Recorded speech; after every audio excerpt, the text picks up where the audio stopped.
Hey guys, this is Callum from English Shooting and I'm here in the office. I thought it was fairly appropriate to be in here, seeing as I'm going to be talking about 3D printers. Now, if you haven't already seen, the Met have prosecuted the first person in the UK for printing a lethal barreled weapon. That terminology is incredibly important and will repeat itself throughout this video.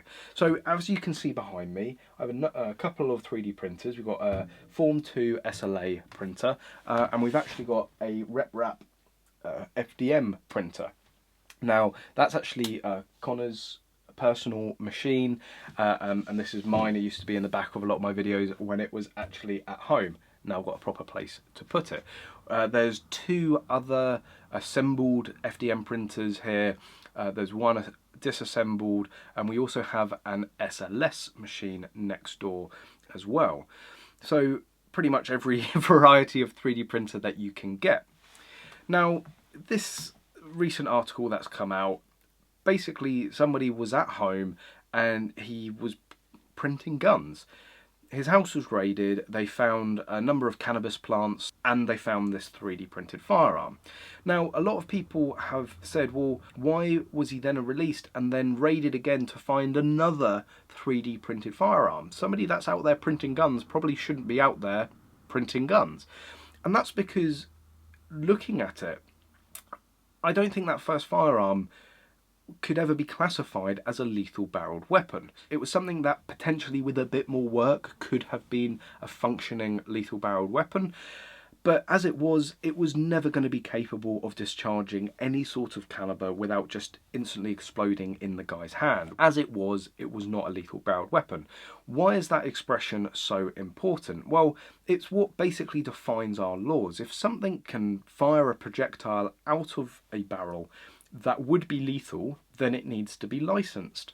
And it's actually the responsibility of NABIS. It's actually their proper job while they're not trying to get lawful firearms that have never been used in crime banned. NABIS's job is basically the engineers, the science and the forensics behind gun crime within the UK.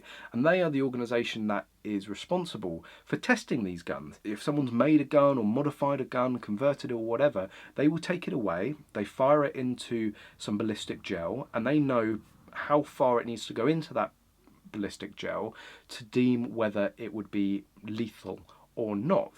In the second raid, the second gun they found was a lot more substantial. In my opinion, that gun would have been capable of discharging a number of potentially lethal rounds. Now, I guess NABIS have taken that away and have deemed that it could have done that, and that's why he's been prosecuted with being in the possession of a lethal barreled weapon. And fair play to the Met. You cannot have people out there, A, growing drugs, and B, making firearms. But unfortunately, for someone like myself, it asks a lot more questions. What I have to sort of theorise is that they're only going to start restricting things more.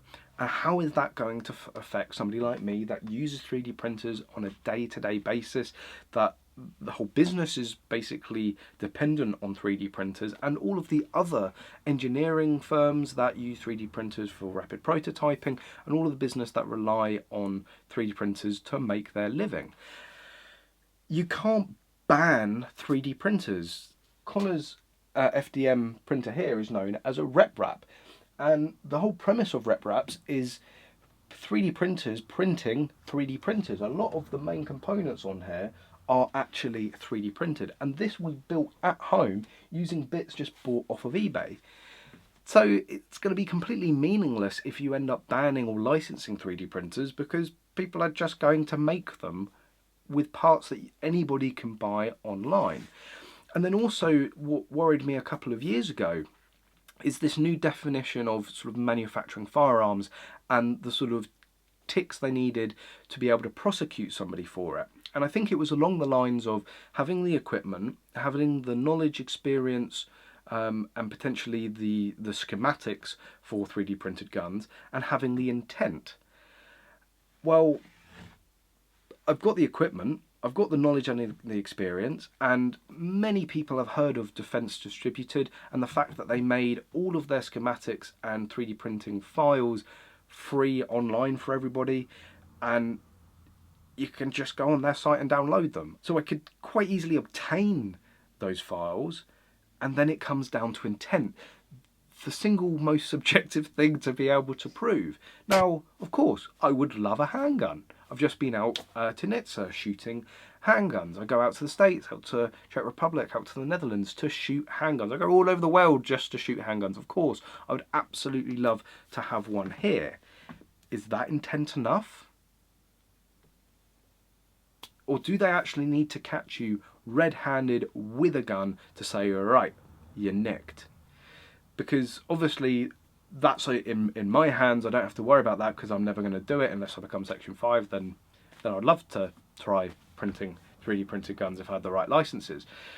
But it's going to become this blurred line. And with this first person being prosecuted, the police are going to be very hot on it.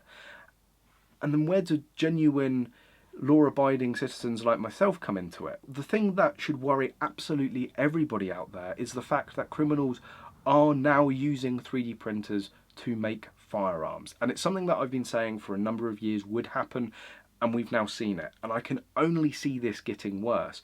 It's going to propagate once more criminals realise potentially how easy it is, how accessible these printers are, and in some cases how cheap they are. You know, you can build a or you can buy an FDM printer like this online for like 150 quid. You can build one probably for a little bit cheaper. We've also recently had the first metal 3D printer under £100,000. Those are going to get cheaper, and if you look at the economics of it, a serious, organised criminal gang, £100,000 isn't actually a lot of money to them when they're making millions in drug revenue. And one of those printers, you can print a gun out of titanium, aluminium, stainless steel, and a whole other range of metals. They're only going to get cheaper and more accessible. This problem is only ever going to get bigger. And just like with social media, I think this technology is moving faster than our legal system. It's moving faster than the capabilities and knowledge of our police and our governments. And it's incredibly scary. I do not want people out there being able to print untraceable single-use firearms. There is a potential epidemic brewing here, and I think people need to sort of wake up to it and take it potentially a lot more seriously. I don't know what the government and the police and the likes of neighbours are doing to counter this, but it certainly enrages me when so much money, time and resource was spent on the offensive weapons bill, when you have a potential epidemic right there that money, time and resource would have been far better spent on. No one, I think, at the moment has a solution to it. You can't ban 3D printers. And probably the thing you're screaming at the TV now, or the screen or whatever, is, but what about the ammunition? You can't 3D print ammunition, and no, you can't. But what you can do is buy blanks, take the top out and press lead into it, which we've actually seen online. There's a police program out there where a guy actually did this.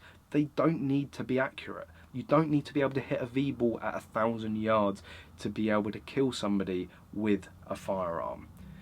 Pressing lead into a blank firer would suffice and would make it potentially a lethal barreled weapon. It could be used to kill somebody, to hurt somebody, be that gang crime or an innocent bystander. Let me know what you think in the comments section below. Am I just being mad here, or is this a genuine threat? I certainly think it is.